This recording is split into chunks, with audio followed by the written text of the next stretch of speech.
Welcome. This is Zeus from the Global Peace Project. I apologize for any delay in information being sent out. But there was some stuff I was working on, such as this program, which is going to consist of a series of videos that are intended for the use of reprogramming the subconscious brain. And so where to start with this? I just want to put my thanks out to the creators of the Recovery Cafe. And that is Kevin and Beth. Don't know their last name. Never did really learn it. But there has been some individuals that have actually tried to stand in the way of the creation of a program that would help our brothers and sisters. And this first one has everything to do with enlightening the mind into what a program is called neuro-linguistic programs. You can go on to Google or YouTube and YouTube this, and you will see bits and pieces of what this program consists of. A lot of times you'll find it under conversational hypnotics, and you'll find as you look into it that the auto industry and most advertising run under this program of neuro-linguistic programming. What is neuro-linguistic programming?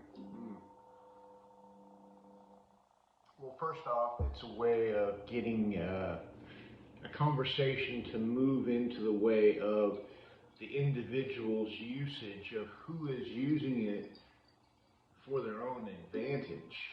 And advertising uses it in many different ways, more ways than I could ever explain. But the cool thing about it is once you become aware of it, then you know. And once you know, it cannot be used against you unless you're just being totally ignorant to it again by dismissing it and saying it never existed. And I will tell you, you may think that you've never been hypnotized into buying something, but friends, it happens every day. A lot of money is spent on advertising. Number one advertising product at this moment in time is the television. Tell you how to vision. A friend of mine, he was ex-CIA, he told me about this, and truthfully, I listened, but I didn't understand. And a lot of times you will listen and not understand, but I listened enough to actually remove myself from watching TV, and things did change. So what is neuro-linguistic programming, and why does it take such an effect? Well, first off, neuro-linguistic programming can ease its way into your subconscious brain. The television is based upon what would be classified as a flicker rate when you're watching TV. If you've ever watched the TV and just turned it on and turned off all the lights and just looked at the flicker rate that is actually bouncing off the walls behind you, and now you understand something. There's an actual design to these flicker rates, and the flicker rate, what it's designed to do is bypass your conscious mind. And why does it want to bypass the conscious mind? From my understanding, and it is very little, I will tell you, I don't know what I don't know, but what I do know, I truly can't forget. And honestly, the things that I do know, I try to share it, and a lot of individuals will not actually take it in. And I'm hoping that this video will actually help some people to actually start cognizing some things, because the cognition of a thing is the beginning of a thought. And when you think about a thing, guess what? You are super smart. As in the words of Dr. Joe Dispenza, he states that we're super geniuses, and I would have to agree. You, my friend, are a super genius. But the thing is, you're only as smart as the questions that you ask. So when you look at this flicker rate that's all around there, and openly welcome you to check this out.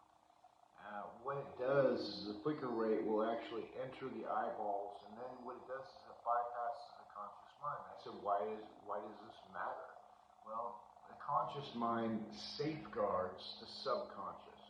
The subconscious is your involuntary or autopilot responses. Why does that matter? Well, you have programs that run inside you, and i.e. I'll share with you a program that you may know and may have actually experienced and didn't realize you were experiencing it. For our drivers out there, people who drive on a daily basis, you get a conversation, a phone call comes in. Well, consciously, you're no longer in control. What's controlling the thing? You can do two things at one time, and the subconscious installs programs. And if you've driven more than once, and if you can remember driving a stick shift, for those of you that have learned how to drive a stick shift, when you first started driving, your body did not know what to do, and so you basically stalled the car many times, especially if you live in a place called Seattle, Washington, or possibly out in California, maybe San Francisco with all the hills, going up a hill and then having to stop for a stoplight, and someone pulls up behind you. Now fear enters the brain. You're thinking, oh shit, I don't want to roll back and hit this person, so you stall the car many times until you move into a know to how to do, right? And you're knowing how to do it, and then you can actually easily transgress into a gear. This happens probably more often than not when you're first learning. So what's happening now is the subconscious brain has now installed a program in order to get this thing done. So let's say you're driving your car and you get a phone call, and it's an interesting conversation. It's maybe with a girlfriend, father, friend, wife, mother, and you're conversating. It is a good conversation. And then you're home and you think to yourself, dude, I don't even remember driving home. How did I get here? Well, consciously you were involved in the conversation, and subconsciously your body was driving by repetition. You learn things repeatedly after the ages 0 to 8. 0 to 8 years of age, 0 to 7, your mind is in what's called theta. A child's mind is in theta, and what they do through observation is they learn how to live in this world. And so in learning this, they only have to see it once, one time, because it goes directly into the subconscious brain, creating a neuro-linguistic programming. After the age of 7 or 8, repetition is the way that we work into this cognating state, this programming state. We have to memorize something over and over and over again. But it becomes a second nature thing, such as a phone number, an address you live at, your social security number. These things all become part of you. And because it's part of you, it now is a part of you. It's part of your body, like your arms, your legs, your fingers. So repetitively, you can program your own subconscious brain. And this helps you to live through life because you don't have to think things over. It's just like second nature. It's like when I played football, and whenever I'd get the football, my body would go into autopilot, and I'd do the things that I'd practice over and over again. Why? Because it was a neurological response. The subconscious brain, which is the body, conscious mind, which runs mainly from the think center, which is the transmitter and receiver of your actual body, which is the brain on top of your head. That is the transmitter and receiver. Now, this information is not my information. I'm just sharing with stuff that I've learned. A lot of this information comes from Thomas Edison, Albert Einstein, very smart people, right? If anybody can say that they're not smart people, then I'd like to see your IQ. I'd like to see you outthink some of these people, especially Edison. He was known as the #1 creator ever. And there's a man named Tesla, and he was extremely smart as well. All these things they had to bring about by accessing the subconscious brain. Subconscious brain is 200 million times smarter than the conscious mind. So anyway, we're going into the programs. Why are they important? Well, they're important because if somebody can access your subconscious brain, it becomes an involuntary action, such as things such as Starbucks, Target, Meyer, various different other organizations that developed a lot of nature into getting into our subconscious brain by using various different tools. Food pyramid, these things were created in order to get you neurologically addicted to a particular style of life. Right? So if I have the money and I go buy a Starbucks, I think, oh, it'd be nice to have a coffee, right? Regardless of it being, say, maybe something that I can afford at the time, but I will figure out a way to afford it because subconsciously I am programmed to buy that coffee. Or for smokers, because repetition is the mother of reprogramming. For people that learn how to smoke cigarettes on a continuous basis, you are doubled up by #1, nicotine, which nicotine is a derivative of the deadly nightshade, right? Also find it in tomatoes, green peppers, and various other assortments that are spawn of. And then you also have the repetitive action of motor skill, which is to smoke over and over and over again, right? And so you have two different things that are now taking compulsion of, say, your subconscious brain. It becomes habit, right? So now, trying to keep on track because this is a lot of information.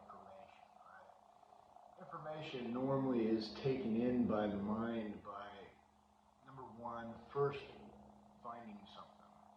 At this particular time, when I find something that I'm brand new at or something that is a brand new experience, it is quite compelling, right? But before I even seen it, I was unconsciously incompetent with it because I didn't know what I didn't know. And because I didn't know what I didn't know, I had no clue, right?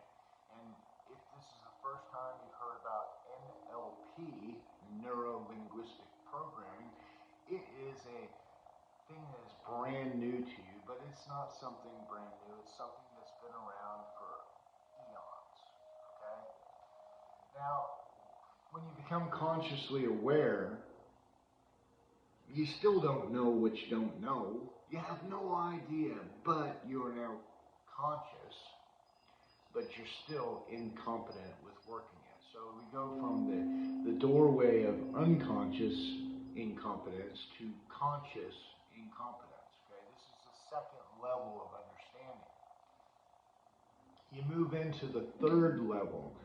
Now the third level of understanding is #1, cognizing it, being conscious, and now you work a program. Whether it be smoking. Smoking is probably the easiest one. You smoke your first cigarette and cough your guts up, but somehow you're still compelled to smoke another one, right? And then maybe it might not be something that you do straight away, but you end up smoking again and then becomes unconsciously competent. You become a competent smoker. I'll just use like the 12 steps of Alcoholics Anonymous. I do have experience with that because I had found myself compelled to drinking many years ago. And why I don't drink today is because it is a Class A poison. If you drink up to 0.4% and get your body in that level, you will die, friend. Point 4, you will die. It's called death because you're putting in your body a toxin that, number one, separates your ability to send electrical frequencies to the various parts of your body, and you are an electrical being. Your body is a construct of about 50, 60 trillion cells. And in these cells, you have 7.5 billion atoms to the power of 10. And the atoms that are inside your body are nothing but electricity. Think about that. Nothing but electricity. You are an electrical being. Let's, i.e., human, Hu in Coptic and Old Latin stands for light or God. And then man is a being. So you're a light being or a God being. Whatever you feel comfortable with is what you can go with, right? Light being or God being is, I have no set thing to say, you're this or you're that, because only you can decide for yourself. It's like under the tutelage of Henry Ford, the human being, you can think you can, think you can't. Either way, you're right, because it's your thinking that makes it so. So today, we're looking at neuro-linguistic programming. They use it in ads, they use it in basically everything that's on the TV. Why? Because they're accessing your subconscious brain. They're making a program inside of you so that when you're in a, what would be classified as a schizophrenic state, that means you've got a level of fear inside your brain and you're conscious, well, your subconscious is running, i.e. the phone call. You're talking on the phone. That is your conscious mind talking and your subconscious brain is actually driving. What does that mean? Well, your subconscious is doing things better than what your conscious mind can, and your conscious mind is slave to the subconscious, right? Well, you say, well, I'm not that way. It can't get into my brain. I've heard this. A friend of mine, she was a millionaire, and that's what she said. Well, guess what? It can. A billionaire, Kevin Trudeau, he had stated to me that the subconscious brain is the ruler of it all, and if I want something to happen in my life, I have to access my subconscious brain, because the subconscious brain will make it happen. Your conscious mind doesn't have a choice, because the subconscious is the ruler of your life. I hope that these are going to be like 20-minute segments. I'm going to do these segments so I can get through it all. So now, when I'm consciously aware of a thing and I'm consciously working a program like the 12 Steps of AA, and I'm actually getting these things working in my life and I'm working them properly, I'm now consciously competent with it by running a program through a person that would be known as a sponsor. Now, once I get to a point where I've been doing it enough, I become unconsciously competent, meaning that it becomes a lifestyle. Now, I'll tell you, these programs that you enter into, if they're not serving you, they will take over your life and you will find yourself doing things that you never, ever considered yourself doing. And when they get you into a schizophrenic state and your conscious mind is occupied, the subconscious will do these things regardless of what you're wanting to do, because it's a program within you. So the next video is going to be on a subconscious response that you don't even know, but you don't know, where your head was cut off by the Roman Catholic Church. Yep, from back in 1611, they made sure that they could neurologically enter your mind by placing into your DNA a program that you weren't even aware of doing because you agree with that program. Well, I just wanted to thank you for coming on here. If you find any value in this, I know that it's kind of like still very vague, but I suggest that you would tune to Dr. Bruce Lipton, Origin of Belief. Watch that. It will give you more information about who you are as a human being. And then there's another video. It's called What the Bleep Do We Know Now? What the Bleep Do We Know Now? And both of these are free videos on YouTube. Okay? Remember, in a day of information, ignorance is truly a choice. Ignorance is truly a choice. I just wanted to thank you, and if you see any value in this, please send it to your friends. Share it. Information is so beautiful when we can share it with others and maybe change lives with others. All right? Thank you. This is Zeus out. And if you find any value in it and you want to support me in my vision of bringing peace on earth, let's do this one person at a time, right? Cash App, it's # Global Peace Project. My PayPal is Global Peace Project. Thank you, and you have a blessed day.